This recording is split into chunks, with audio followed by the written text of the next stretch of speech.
Hey Kerbal Space friends, how's everybody doing? And welcome to another random episode of Kerbal Space Program here. I am Rom, and I am going to show you some stuff I've been up to today.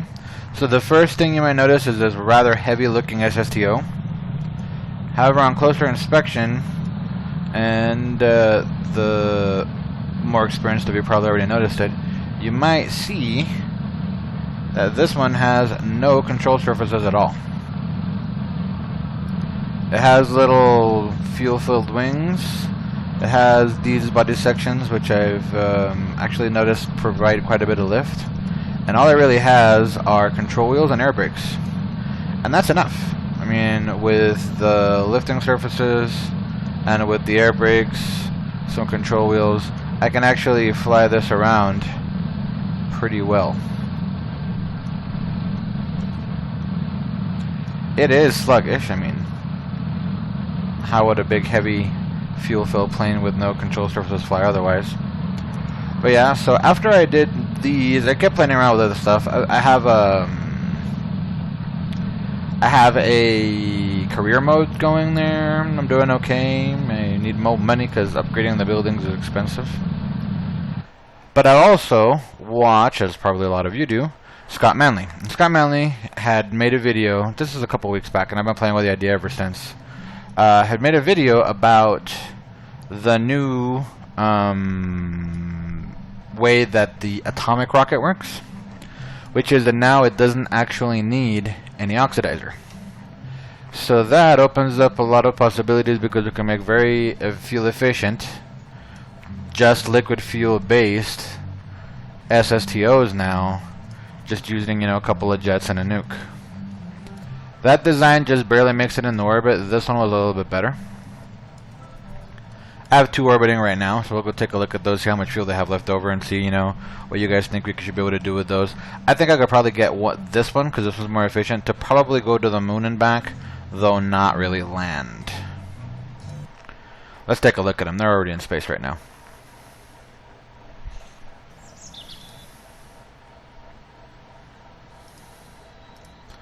So here's the second one. It's all glowy. And let's go to the daylight.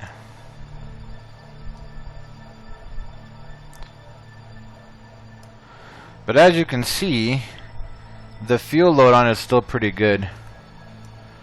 Probably, well, yeah, I used a little over half of the fuel getting in orbit.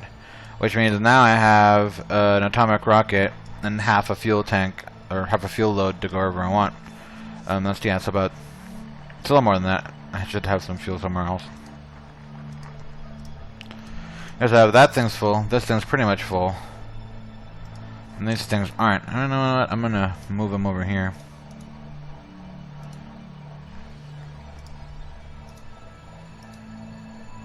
So as you guys can see, what it took to get into orbit is pretty much the content of these side fuel tanks and a little bit off of the middle tank.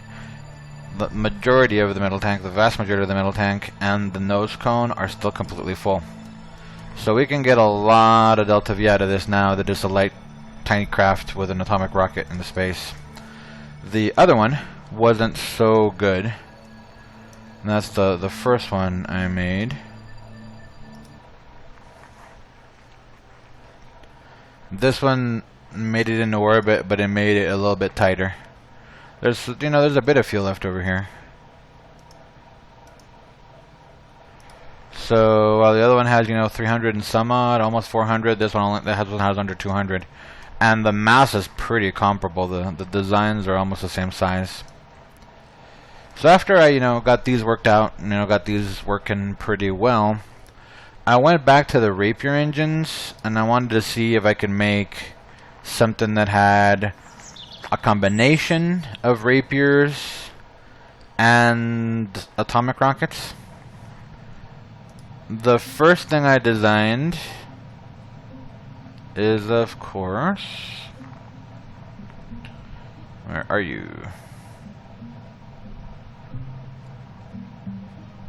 This one right here. So this one has double Rapiers, it has air brakes, it has landing legs, and it has double atomics. So the way this one works is this is the only thing, well actually these two are the only oxidizer I'm taking with me. It's about 440 units. Everything else, the big huge wings, the center fuselage, of course the sides, everything else is just jets. Sorry, just jet fuel, just liquid fuel.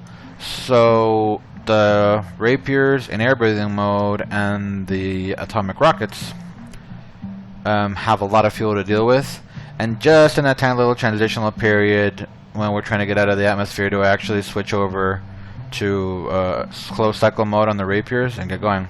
Now with this I was able to go pretty far. I'll show you how far. This SSTO made it to Minmus. I was able to land it on Minmus, but landed on Minmus. It does not have enough fuel to take off again, so that's kind of a problem. I think this whole thing right now only has about 90 units of fuel left on the inside of it, so Jeb was kind of stuck there. So what I did, and let's see the fuel, yeah, 90.4 units of fuel. So what I did is I designed this little thing and sent it out there. This will of course refuel it and send it back. I just built this and sent it out on a rocket. It's just a little probe with a little grappling unit. So yeah, this thing can make it here and it can make it back with a little bit of refueling. So what I was trying to do after that was make an even more efficient one of those. And one of the things I decided what might help me do that was if I could get the right number or the right combination of jet, just regular jet engines and atomic rockets. And well, this wasn't it actually. This one was another experiment with Rapiers. But it's getting very hard to get out of the atmosphere using just regular jets and atomic rockets. So I'm going to keep working on that. This is a similar fuel load, just a different configuration. This one's a little bit lighter, doesn't have as much air intake, but I think it has more fuel. Do that as it may, I'll keep working on that and let it going. Then I got into this stage when I was making models of things that already exist as best as I could, because I've never been that good at that. The things look kinda like what they're supposed to be, but not really. One of the things I was trying to do, even though I can't make it black because I don't ever use mods, I was trying to make like a model of the Skylon. That's that SSTO that the British are trying to make. Kinda looks like this. This SSTO actually works really well. Now that asymmetrical flameout doesn't happen so often in Kerbal Space Program, and with the sleekness and the amount of fuel this thing has, I was able to get it in orbit pretty easily. I made two models. I made, of course, a crew one with a docking port, of course, and I made a cargo one. Which also has a docking port, but has in its cargo bay a little, communication satellite with new science doohickeys and solar panels and tons of RCS and all that good stuff. This one flies, they actually fly pretty well, both of them do. They're both drones, they're both probe core based, just like the Skylon will be. And then I started to try to get back into VTOLs. And I decided to try to make a replica JSF, the Joint Strike Fighter, the one that can fly supersonic and can also hover. Of course, one thing that I can't make it do as a JSF would is supposedly it has two lifting engines. The rear turns down and pushes up. And then I was working with the air brakes to try and make the little hatch system. There's an air intake there, even though there's all kinds of crap in the way. And of course, covering up the lifter, which is underneath.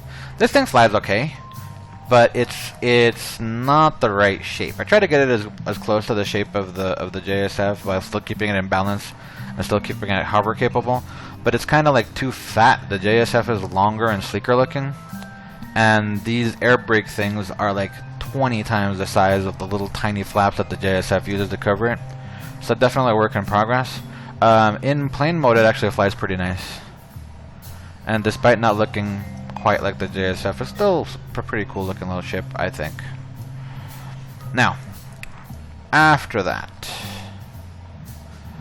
I think we need to get back to business, because there is still an unresolved issue here with the Minmus series that I started making. So the craft that I used for the last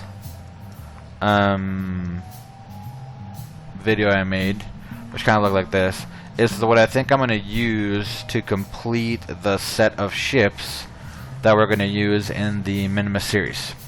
So here's how we're going to make it. We're going to, of course, start with a probe core like we always did. We are, of course, going to continue with the crew quarters that we've always used for that particular mission to Minmus. We are going to put double rapiers on this one. And just to make things easier, I'm going to put control wheels in the back. I'm going to lop on those rapiers there. And let's be original with the intakes. Let's make something that's not as ugly as what we normally do. Does this look better? No. How's this look? I've seen worse. We'll go with that. So that has the rocket fuel and some intakes. 2 intakes for 2 engines, which in this patch actually works. Then our old friend. Now I'm putting these. I mean, these or its big brothers on almost everything nowadays, because being able to fill up those wings with fuel, specifically just dedicated jet fuel, is very nice. So I'm gonna fill them up, of course, and we're gonna look at how the balance is. So it's not bad. Now this is a little more powerful, and a little heavier than the one I made last time, so I am gonna put some control surfaces on this thing. Let's put those the right way. There we go. And you've probably already seen this several times. This is my my little aileron design. I like these little winglets like this. You can sort of stand those up like that. And put a control surface on the back.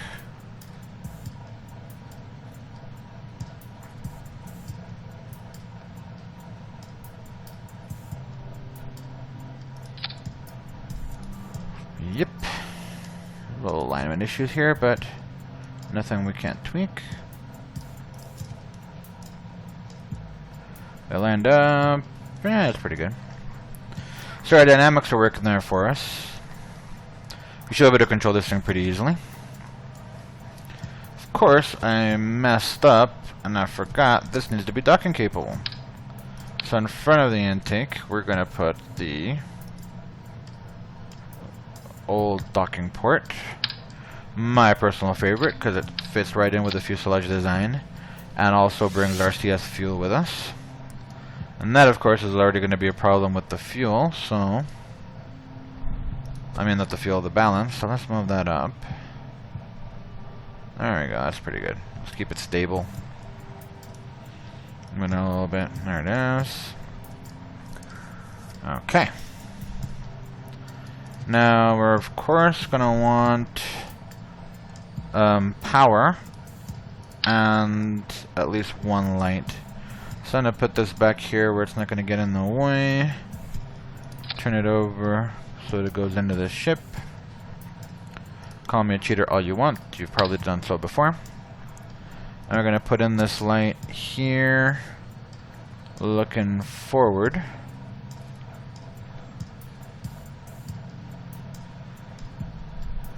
So we have light on top, and we can see the station. We can see the docking port when it's going to go. Of course, we need RCS thrusters. put the blocks here. And I've never been able to put these in a good place there on that thing, so I'm going to put them on here. Yep, we got RTS thrusters right through the engines. And, of course, last but not least, landing gear. That's our standard landing gear to do. Let's move this down a little bit. Oops.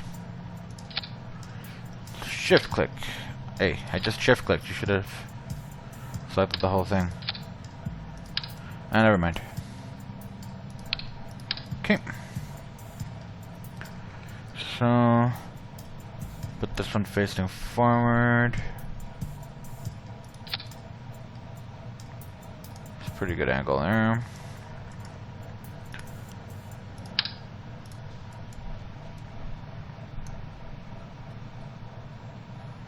Now here, when we're putting these on the wings, it's always a bit of a pain because there's no real way to get them straight, so you always have to try to straighten them yourself out later. And let's just do this as best we can. We're right behind the center of mass, that's pretty good. But as you can see, they're a little tilted out. So I'm just going to go by the green thing. I'm going to just try to get it flat.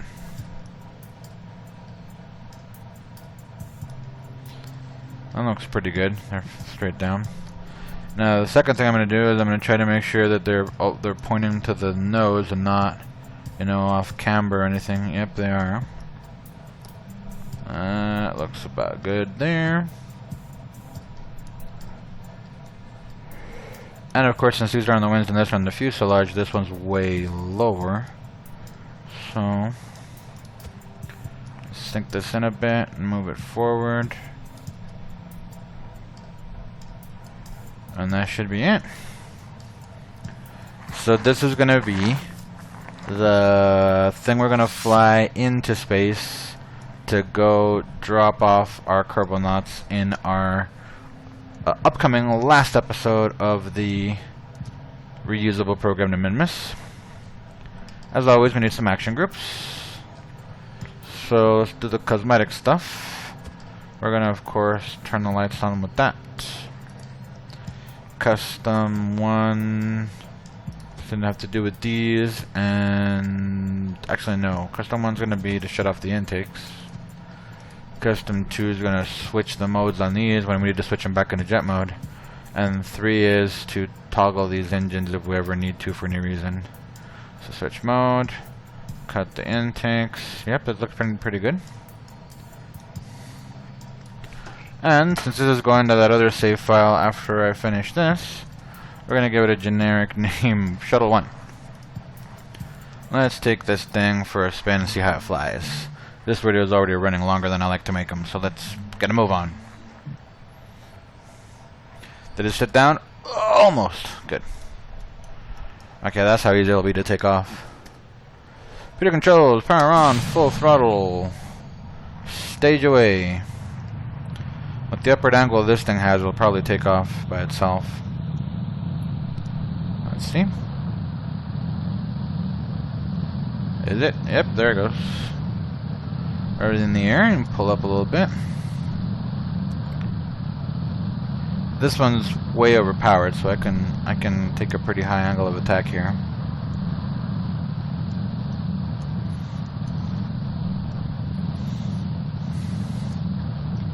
Looks a little better with those circular ones. Those, you know, square ones are pretty cool, but on this particular setup, I didn't like the way they look. Okay. This thing drives really nice. Doesn't feel wobbly or out of control at all.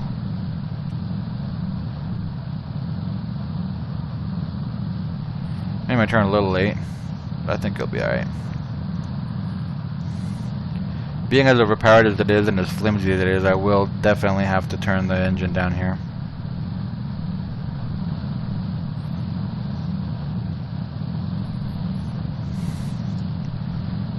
That's a good speed increase, you know, climbing like crazy, fast. We are still picking up speed, maybe a little too slow.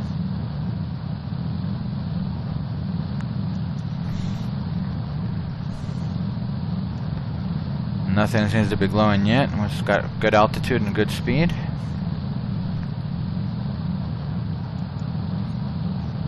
Whoa, that's getting fast in a hurry. I mean, hot in a hurry. Are you stopping? Nope.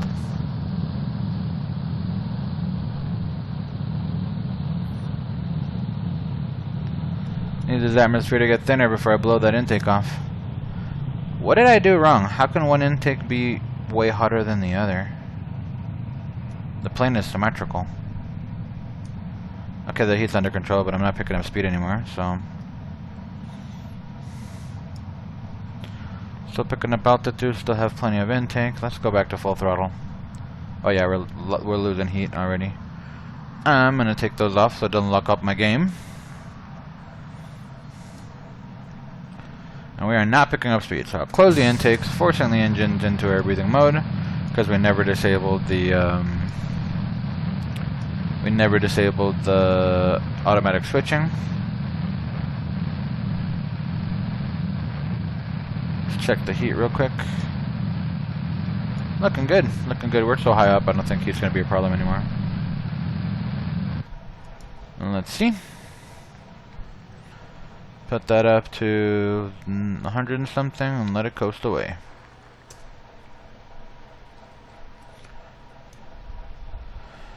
It's a little tight on fuel, but it should be okay. So this is what we're going to take our carbonauts into space with. See how we're doing? Yeah, those are empty.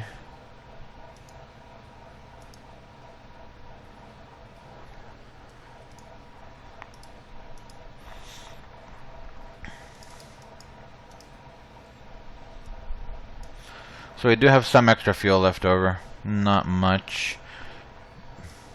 This will probably just circularize and then come back.